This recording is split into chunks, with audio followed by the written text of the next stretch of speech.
They said she could bring an empire to its knees. And she did. With a smile that could melt marble and a heart trained in survival, she seduced Rome and paid the price no woman deserved to pay. In the marble halls of power and lust, her beauty became both her weapon and her curse. This is the story of Valeria Messalina, Rome's most infamous empress. A woman written off as a sinner, but remembered as something far more dangerous. A woman who dared to live freely in a world that only allowed men to sin. Rome was the world's beating heart, a city of marble decadence and whispered secrets. By day, senators debated the fate of nations. By night, torches burned low as shadows danced in villas where truth, loyalty, and love all had a price. And in the middle of it all stood Messalina, barely in her 20s, empress of the greatest empire on earth, married to Emperor Claudius, a man twice her age. To the world, she was perfection. To Rome's elite, she was temptation. To herself, she was trapped. Because behind the golden gates of the imperial palace, Messalina wasn't the powerful woman people thought she was. She was a pawn, married for politics, silenced by men who feared her charm, and watched by spies who waited for her first mistake. But Rome underestimated her. When men sought to control her, she learned to control them. When they tried to shame her, she turned shame into strategy. And when they plotted behind her back, she smiled, because she already knew what they were planning. In the dark corners of Roman banquets, where senators drank too much and servants pretended not to hear, Messalina whispered promises that would shape the empire's future. Every word, every glance, calculated. Every smile, a move on the chessboard of survival. Rome saw a temptress, but she was an architect, building her own empire beneath the emperor's nose. They say she held secret feasts, nights of wine, music, and forbidden laughter. But what they don't tell you is that every man who entered those halls left believing he was special, that he had her favor, her heart, her secrets. She gave them illusion and took from them power. Senators voted the way she wanted. Generals bowed when she spoke. And when Claudius slept, Messalina ruled Rome in whispers. For a time, it worked.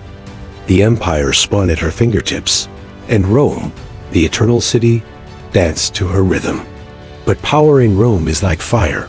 It warms you, then burns you, and the same crowd that cheers your name will one day scream for your blood. They said Messalina was sinful, lustful, dangerous. But no one asked why she was dangerous, because Rome didn't fear her beauty. Rome feared her mind. In a city ruled by men, her intelligence was a threat, her independence was treason, and her confidence an unforgivable sin. One night, under the fading light of the moon, a rumor spread that the empress had taken a lover. His name was Gaius Silius, a senator, young, handsome, and ambitious. They said she married him in secret, while still married to the emperor. Was it true? Or just a story crafted by her enemies? No one truly knows. But in Rome, truth didn't matter. Only perception did. And perception, in the empire of masks, was more lethal than poison. When Claudius discovered the affair, the world beneath Messalina's feet shattered.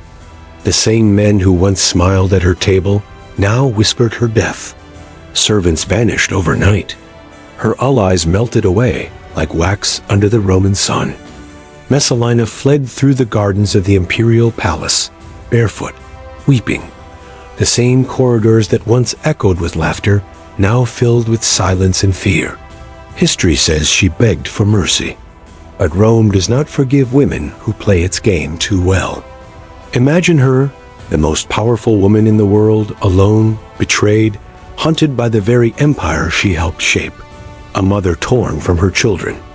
A queen stripped of her crown. All because she refused to stay quiet. They say when soldiers came for her, she trembled. But one soldier wrote later that she looked up, and for a moment, even death hesitated. because she didn't look like a woman caught in shame. She looked like a woman caught in history. In the end, they say she was ordered to take her own life. When she hesitated, the soldier struck first, and so ended the life of Messalina, young, brilliant, feared, and misunderstood. But even in death, Rome couldn't silence her name. For centuries, poets, artists, and emperors whispered it with fascination and fear. She seduced Rome, they said. But maybe Rome seduced her first. What truly destroys people isn't sin, it's hypocrisy. And Rome, the empire that worshipped beauty, lust, and power, crucified the one woman who embodied all three. Messalina's story isn't about scandal. It's about freedom. About a woman who lived as boldly as the men around her and was punished for it. Every time history calls her wicked, it reveals its own fear of women who dare to want more. So the next time you hear her name, remember this. She didn't just seduce Rome. She showed it a mirror, and Rome couldn't bear to look. If this story moved you, there are more untold tales buried beneath the marble of history. Subscribe to Facles and step into the shadows with us, where truth and myth blur and every whisper hides a legend. Because history doesn't just tell us who we were, it shows us who we still are.